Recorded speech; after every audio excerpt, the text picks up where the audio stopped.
Hello and welcome back to Campsol TV's home and personal security program, Stay Safe. Every week we talk about a different aspect of yours and your property's security. This week we're looking at lights and lighting your property, and to help us understand a little bit more, with me in the studio with over 10 years experience in the business advising on security issues is our local Campsol expert, Greg Truman. Hi Greg. Hi Paul, thanks for having me back. Yeah, you're welcome. Thanks for your expertise. Now, you're welcome. when it comes to security, Yes. lighting is a big part, isn't it? Huge part, yeah. So why would you light your property? Go to basics first of all. Just fundamentally, to show your property up, to light it up. You don't want people hiding in shadows. You want to make it as conspicuous as possible of a night time because it puts potential burglars off because they can be seen.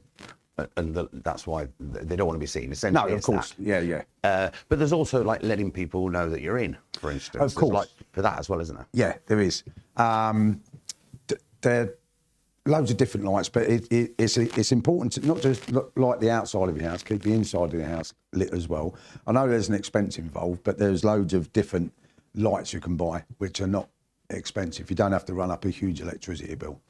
But you want to make it look like you are at home when you're not.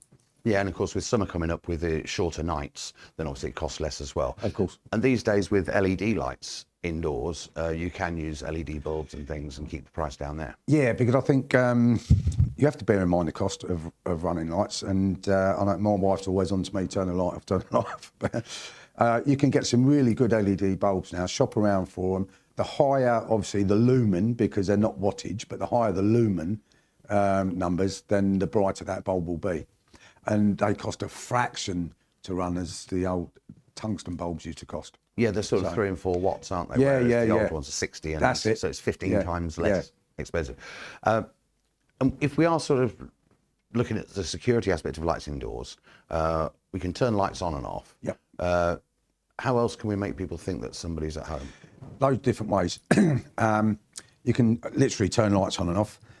Put lights on timers. Timers are always brilliant. You can run your timers through your Alexa if you've got an Alexa. There are apps you can use on your phone to remotely turn lights on and off. There are loads of different things, and there is one little light which is one of my favourites, which I bought this locally from one of the local shops, and it makes it look like the TV's on from outside. You know that if you walk past somebody's house and you can see the flicker in different colours, from outside, this looks exactly like the TV's on. So it looks like you're sitting indoors watching the telly when in fact it's... But passing crooks would think... Someone's watching telly, yeah. Do you know roughly how much that costs? I believe, if I can remember, that was about €22. Oh, so it's not like... It's not hugely expensive. No. And you can plug it into a timer and it just comes on and... It's brilliant. So you can buy that locally at Euronics or something? Yeah, Euronics. I bought mine at Euronics, yeah. Okay. I'm sure if they haven't got any, I'm sure they'll source them for you. So. Yeah, they normally get most things. Anyway. Okay, I love that sound of that. That's brilliant. I love it. When I go on holiday, I do set my my lamps and things on timers, so they come on. The bedroom one comes on about 3 or 4 times in the middle of the night. Yeah. Because obviously I need to get up and go for a pretend toilet. So the burglars think, but then they're coming on all through the day as well.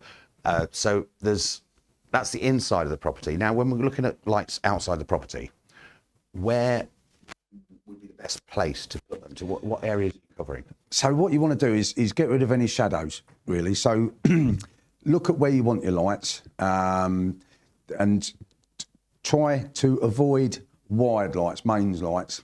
You can go for, there are some very, very good battery lights now. And if you shop, you can shop online for them. I've got a huge lamp above my front door, which lights the whole of my front garden up, which is solar powered. Well, they're getting better as well, aren't they? Absolutely. Solar powered again. Yeah. I've got that. I've got other lights in the garden as well. Some are mains, which I argue about with, but anyway, some are mains. But this one is brilliant, and if it's got a motion detector on it as well, so if it detects motion, then it really flares up. It gets brighter. So if there's no motion, it's still on. Yes. And it still lights the area. Yes. And you can still see what's going on. But when somebody walks past, it Yeah. Yeah. Some people have them on lampposts. You see if you drive around sometimes, someone will put one on a lamppost shining into their garden. Right. Those big ones. I can't remember what I paid for mine, but it was worth every penny, whatever it was. And then dawn to dusk bulbs are brilliant. Right. They should be called dusk to dawn bulbs because they come on at dusk. Yeah. They can be quite expensive, 20, 25 euros. Put it in the socket outside, turn it on, forget about it. It's got a sensor inside, which when it's dusk, it lights up. At night time, during the daytime, it goes off. Put your lights as high as possible as well, if you can, because obviously you don't want them knocked off. You don't want the bulbs knocked out. Yeah. Having said that, though, you've got to maintain them, so not too high that you can't reach them. And change the bulb. And change the bulb if you need to, yeah. Yeah, okay. Now, there are different types of lights and different costs in your lights. You mentioned about batteries. Batteries really would just be solar lights, wouldn't it? Yes, you can get. There are lights you can buy that have got the solar system will charge the battery, and then that will light up overnight. But the only thing I've found with some battery lights, they can be affected by the cold. So in the winter, you might get less life out of them than in the summer. Right. Plus, you've got to look after the battery sometimes as well. You got to. Yeah, of course. Yeah. So with the timers, we talked about the timers. You can just buy these like a couple of quid from the Chino, the plug-in timers, where you plug a lamp into the plug itself. You've talked about the apps. There's certain apps you can get to control. You can get apps on your phone. You can search on your, if I'm allowed to say, your Google Shop, your whatever you use on your phone, whichever phone you use, for lighting apps. And that will give you a host of them. And they'll give you reviews, so you can read a review first before you actually use it. And you can, depends what system you've got. If you've got an Alexa system, for example, you might use a different one. You can tie that in with it.